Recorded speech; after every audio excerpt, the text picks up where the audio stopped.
Welcome back to the channel. Thanks for joining me again. We're going to jump right in here, take off where we left off last week, and start cleaning some rods and caps.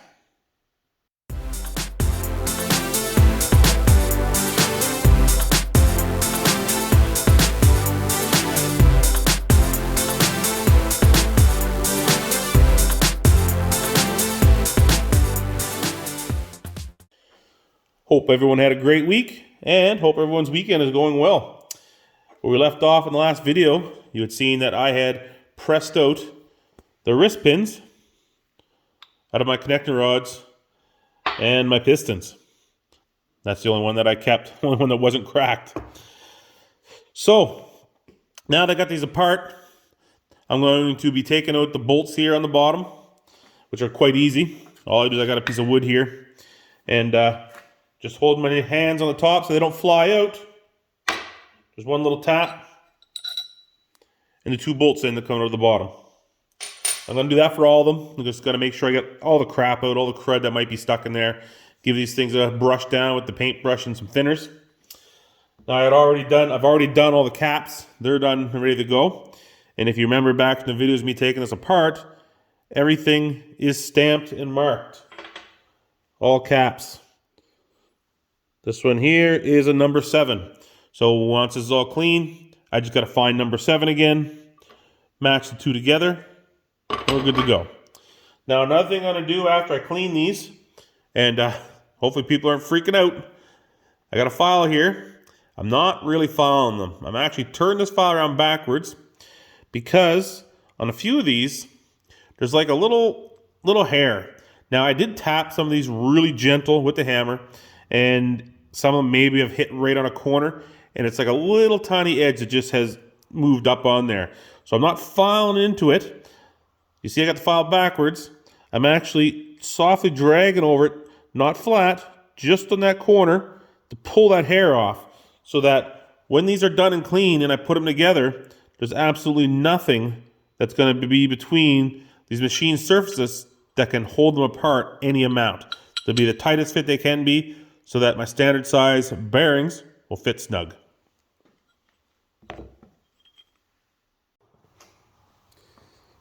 So now we got everything cleaned, everything's washed down, wiped off. The connecting rods are just black. That is the color of them. So now I'm going back and I'm going to reassemble these. And put the bolts back in here. And I'm making sure that everything fits fairly good. Some fit good in other holes, some don't. And some slide right in if we line them up. Then to look for my number. This is a number 6. And I got these lined up in order. So look close here. We got our number 6 as well. We match our numbers together. Now there is also a small oil channel on the bottom of the cap here. Can you see where it kind of cuts through? We can also see it. It leaves a line on the other side. So just making sure that we're getting this all back together. So we're throwing them back on. And then we're going to put the nuts on as well. And there is actually a direction for these nuts to go. One side is perfectly smooth. The other side, we'll see if we can see it here. There it is there. You see there's 2 little lines in it? The side of the 2 lines go against the cap. So I'm going to go through them all and get the bolts on them, the nuts, and then I'm actually going to torque these down. We'll tell you why here when we come back. So now that I got all the caps and bolts and everything all matched up, it's going to take all my connecting rod assemblies here. I'm going to place them between a couple pieces of wood, a couple pieces of softwood. So I can clamp them in a vise here so I can torque these bolts. I'm going to start off with just a ratchet. This is a 9/16. What I do first, I'm just sucking those bolts all the way up and seating them in, making sure the caps coming together.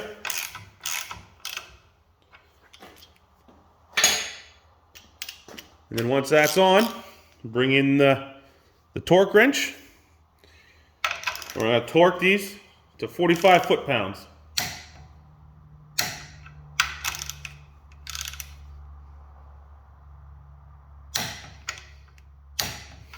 There we go. Now, 2 reasons why we're doing this. Actually, 3 reasons why.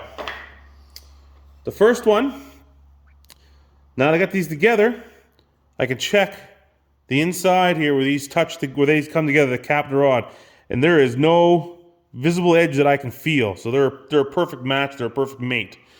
The second reason is I'm going to go get my bore measurer here after I'm done my bore gauge, and I'm going to double check this measurement. I'm going to check all the way around, all except for right on the line, of course, just because that may throw it off. And also that's where the divots are for the bearings. But I'm going to check the bore in here to make sure these are to spec and actually just nice and round. And then finally, in the end, what we're going to do is we're going to be weighting these connecting rod assemblies. So we're going to build a little jig to fit on a scale.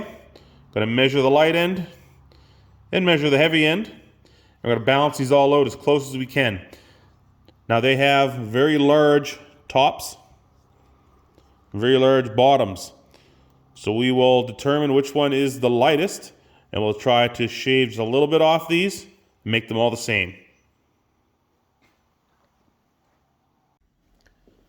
So on to the next step, and again, more cleaning, which never seems to end. We are on the crankshaft caps and bolts. Now, one thing I didn't realize, I never really thought of, but it was a good thing I asked. I was talking to the guy at the machine shop, and he requires all the caps to be installed and torqued to spec before he does the bore. And also, if I do have them on, and I have them on there, he will check the line bore down the center of the block for free to see if it's within tolerance or if something should be done. So anyway, back into the bucket with bolts, brake clean, paintbrush, wire scrub brush for doing the threads, and it's time to get dirty. Oh, now we got everything clean. They turned out good. No rust spots, no rust spots either. So yeah, we're good to go. So now, as I mentioned before, all these caps are numbered. You can see, that's number 2. There's a number 1 as well. And it goes from 1 to 5, which carries straight on through this here. Up top here, this is the front of the block going to the back. Now really, these are all the same, except for number 3. So if we grab number 3 here, you'll notice this big recessed edge inside here. And if we go 1, 2, 3 down here as well, you can see the recessed edge as well here too. And that is for your special bearing. That is your thrust bearing that goes in the middle of this crank. So all I'm doing now is putting these on, like I said, 1 to 5, making sure they're going the right way, and we can tell which way they go by this little divot that the bearing fits in, which matches up to the same side divot on the block side. And then also you'll see, again, it makes a nice little clean spot where the other cap is. There's one on every one. And then we know for sure we have the caps going the right way, so we're not going backwards by mistake, and then we're not in the wrong order. So I am going to have to tap these in with a hammer, because they're a little snug getting in there. They just take a little tap, then we'll get the bolts in, and we'll torque it up. So, all those caps popped in there perfect. And these threads are beautiful. Smooth like butter. So, crank these all down. Snug them up by hand first. And then, of course, just like I did the connecting rods, I just snug them with a ratchet first, just to make sure the caps are all pulled down tight to the block. And then once we're done that, then we will hit them with the torque wrench. And these are going to 85 foot-pounds.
There, we'll get you a little closer in here so you guys can see. So you can clearly see the two divots there where the bearings lock in. And then of course right where the seam is, where the cap joins the block, there's absolutely nothing. You can't feel a thing, and they're all the same. So they are perfect.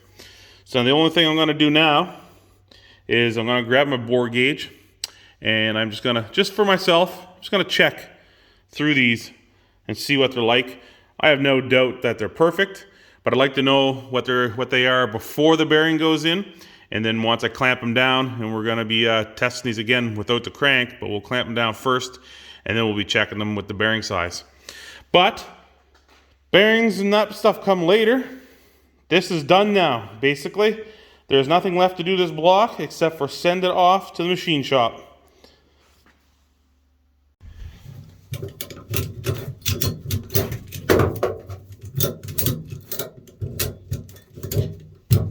That ain't going anywhere.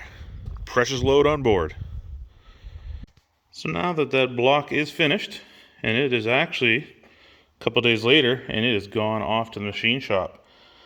So now, while I'm waiting for the block to come back and waiting for heads, I'm on to my connecting rods. So what I'm doing here is I'm getting some measurements, getting some weights. Now I'm not looking for an exact precision weight of the connecting rod itself. What I'm looking for here is a scale. It's measuring to the 1/10 of a gram, and I just need it to be repeatable. It doesn't matter if the actual weight of this thing is, say, 825 grams and it's reading 812, as long as this number is consistent, so I know how much I have to take off these rods. So I have all the rods lined up here, 1 through to 8, and I've done all the weights here. So you can see the complete weight of that rod is 812.2. And if we go over here to the paper, I have them all recorded from 1 to 8 and all the measurements. You can see number 2 actually is the heavy one. And then number 5 is an extremely light one. So we got some work to do.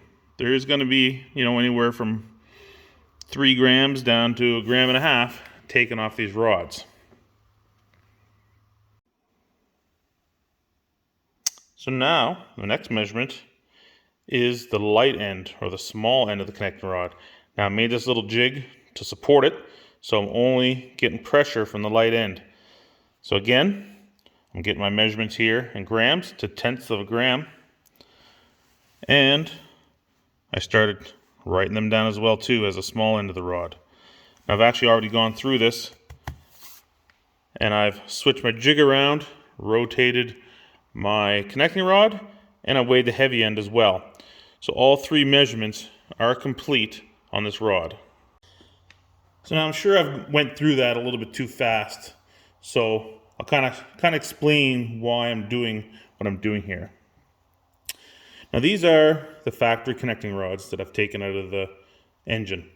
I've checked the bore on both ends. I've also checked my center to center distance, and everything on these are within spec, so they're fine to use. So they went through the cleaning process. I washed them all down. I knocked off all the nuts and bolts and cleaned everything up as best I could. So now, when I reassembled these and torqued these, this connecting rod, the end cap, the bolts and the nuts, these will always stay as a pair. These are never going to change. And all of these, if you remember, like I always mention, see if I can zoom in here, are all marked. So this is 1 and 1, cap 1, rod 1. And these always will be together from now until the engine's assembled. But what I'm doing is I'm making sure that there's no big variation in the weight of these rods, which there clearly is. They do recommend getting to 1/10 of a gram to 2/10 of a gram off. And from factory, there's a few of these rods that are over 2 grams out. One is actually, if you go by the smallest, is almost 3.4 grams difference compared to all of them. And that is from factory. Now the first measurement I did, getting the complete weight of the connecting rod, really is irrelevant. It doesn't really mean a whole lot. All it's going to do is give me a baseline of where I started and when I'm done. The important part is the weight on each end of the rod. which is what they're considering the rotation assembly in the engine, your rotating assembly in the engine. As the pistons are going up and down, all the weight on this end, it takes energy and force to shove it up, to throw it up to the top of the engine, but also it's abrupt coming back down, so any extra mass, it's that much more force it takes to pull it back. So the second measurement I did, and now these are the more important ones, is on that gauge, I supported the large end on my bench and just the small end on the scale. And that's given me this weight up to whatever point. I'm sure you could figure it out if you're right into the high science of it, but it's giving a weight to a certain point of this rod.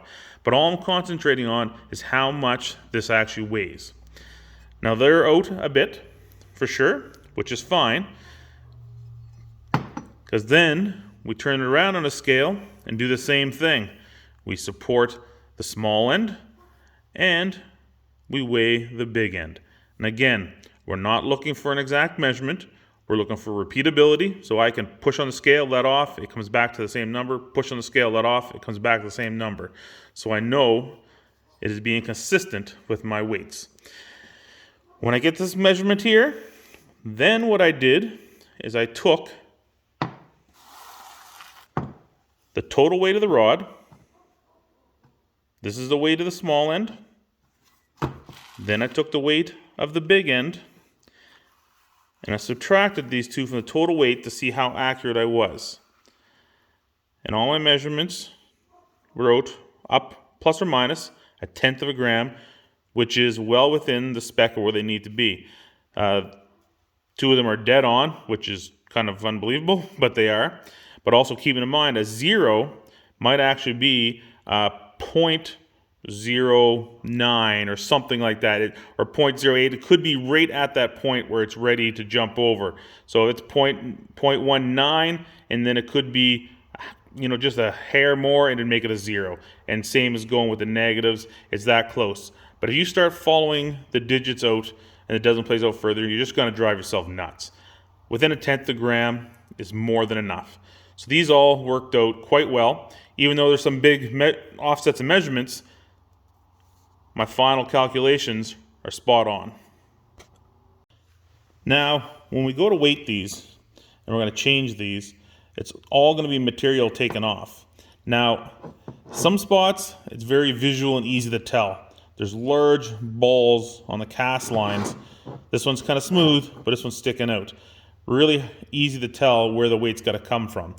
So to start off, using a belt sander, bit by bit, I'll be cleaning off the large scale lines of where the casts are on each rod and remeasuring them. Once that is square, you'll notice all the rods have this big end on. That is where the weight will be coming off.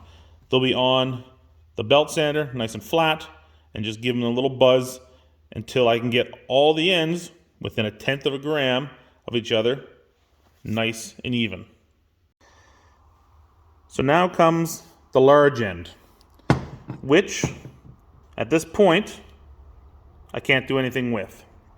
So I have my measurements, of course, on my paper here, and I know going from, this is number 1, 2, 3, 4, 5, 6, 7, 8, I know which ones are the heaviest. I can't do anything with the bottom end or the big end of these rods until I get my bearing set. I'm not getting my bearing set until I get my engine back, just in case there's a problem and either the block is no good or I got to do some serious rework. There's no sense trying to buy bearings twice. I'll wait till the block comes back. Once I know for sure everything is good and everything's going to be standard, then I'll purchase the bearings. When I get my bearing set, it's going to be the same process. I'm going to weigh every single set of bearings, mix and match in the halves till I get them as close as possible to the even weight.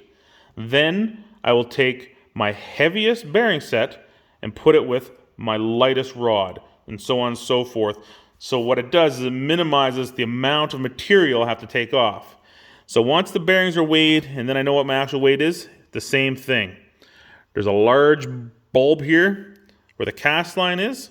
I'll start on that, and then I'll work on this large flat piece here, concentrating more on the ends, keeping the girth, the thickness of the center, but kind of rounding off to the sides, to remove my weight.